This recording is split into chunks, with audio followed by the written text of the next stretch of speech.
Okay, a mass m, which is 18 kilograms, is pulled at a constant speed.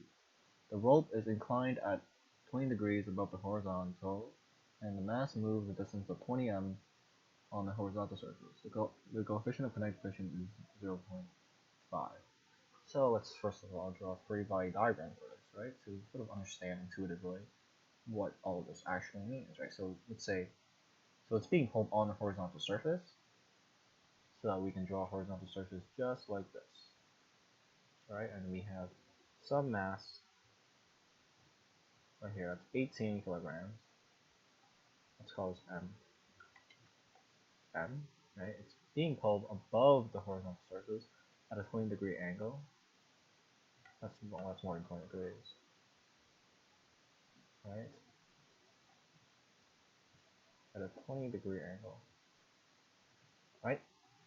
And it moves after some time of distance, right, of x,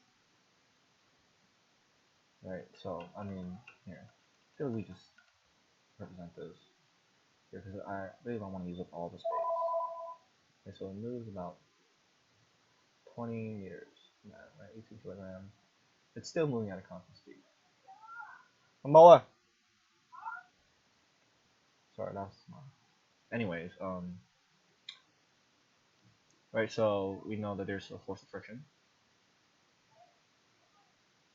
We know that there is normal force, and we know that there is force of gravity.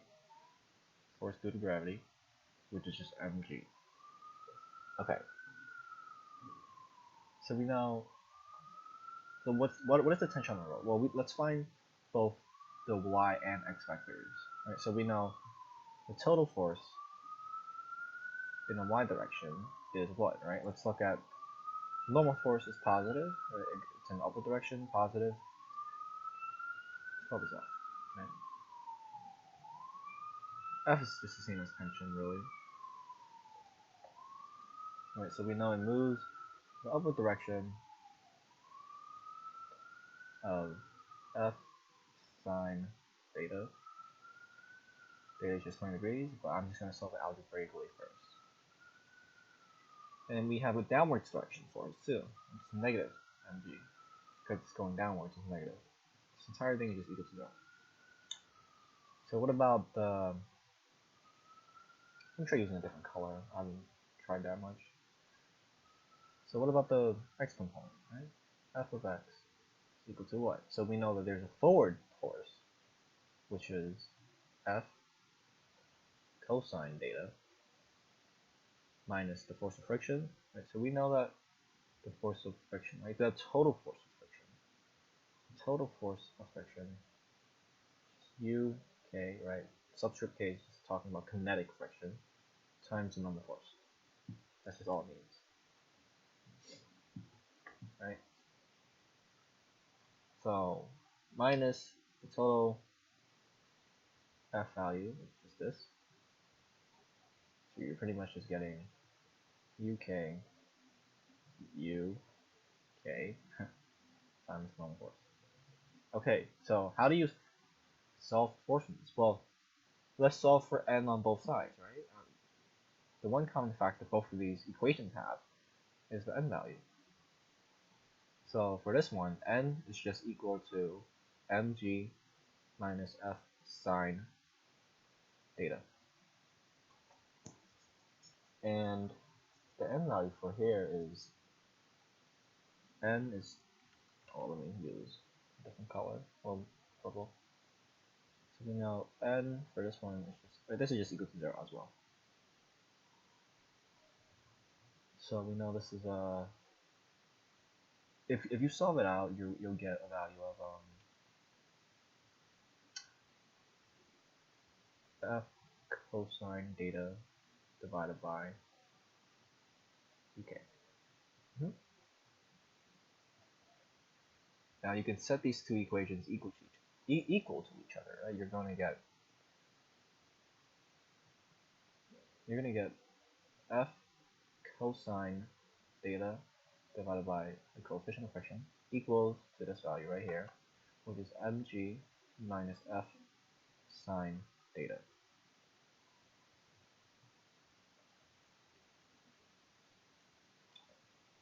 Am I right?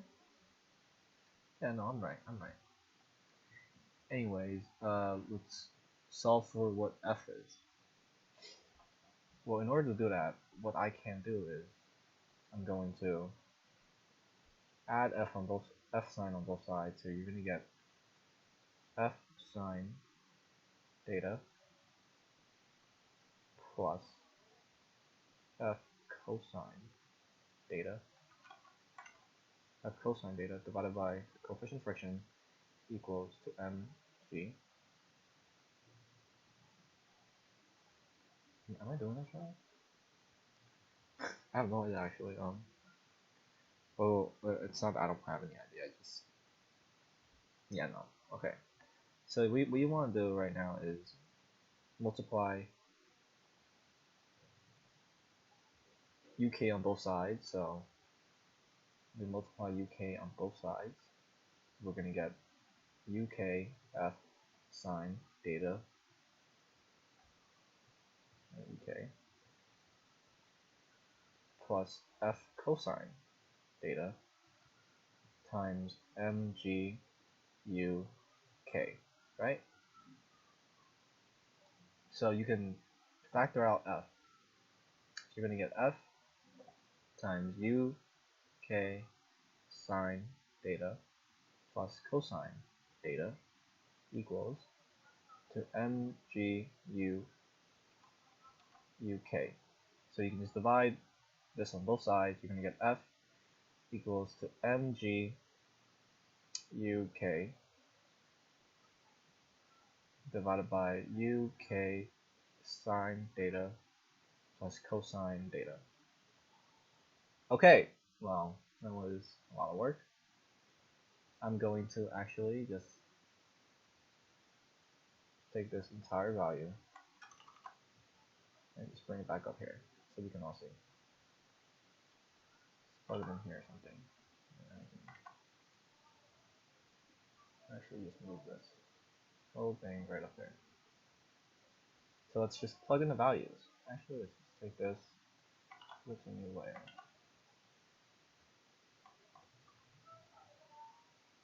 Switch a new layer.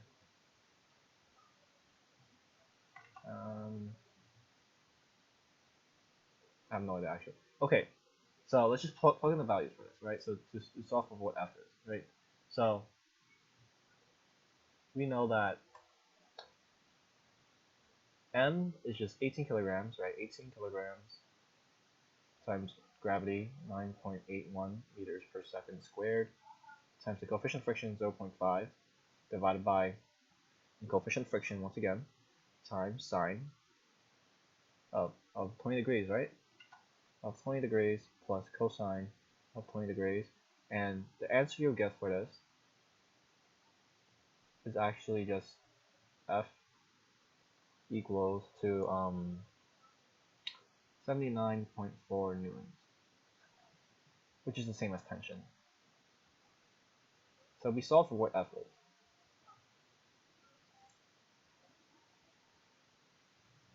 So let's just take out this. Take out these layers. Whoa. Okay. Now that we solve for what F is, let's find how much work is actually done on the roll by the mass. How would we solve that?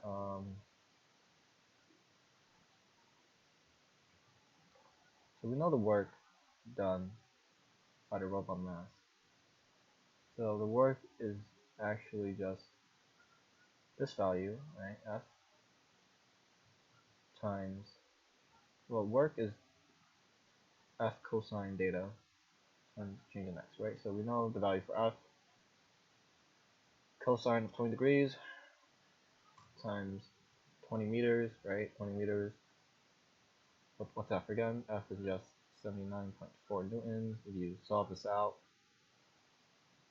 you're going to get about 1.49 times 10 to the 3 kilojoules. I mean joules.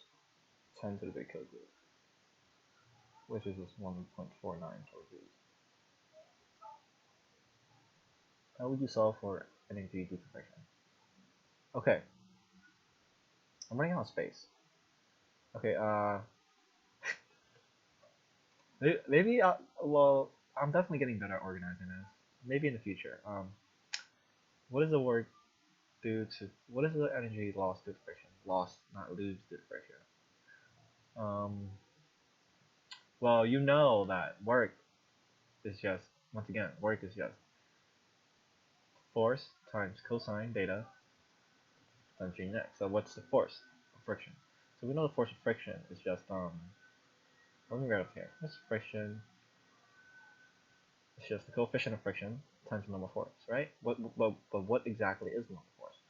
Well, you can take either equations that we solved in the past, or we can either take this one, or we can take this one and just solve for n. Right? Since we already know what force is, we know what theta is, we know what the coefficient is. For simplicity's sake, I'm just going to take this one right here. So let's solve for n, right? So we know n is mass, which is what again?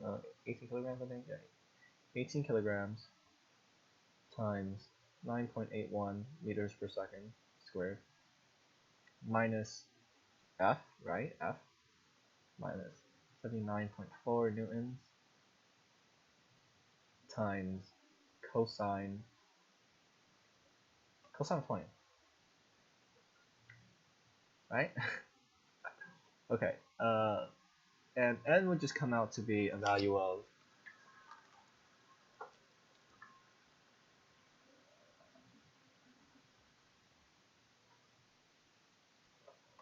a value of 74.711 newtons, or just 74.7. So we solve for n. So let's just take this right here, right? So wait a minute. Wait, no, this is the n value is actually 149.42 newtons, right? That's the n value, and we can take f of f, right? Remember that the coefficient of friction is 0.5, and we can multiply that by 149.42 newtons, and f of f is just going to be 74.7 newtons, roughly, give or take. 74.7 newtons. Okay, so remember that work, this force, right? We found the total force of this, which is just 74.7 newtons times cosine. But what is theta? Now let's look back up here, right? So we know that the displacement is actually moving forwards, right? So displacement is moving forwards, and you have the force of friction in the opposite direction. So the total angle between this is 180 degrees. And so this is the cosine of 180 degrees times, well, the change in distance is just 20 meters. And the work due to friction, if you plug this into the calculator, is negative 1.49 kilojoules lost due to friction. Holy, maybe next time this will work out better.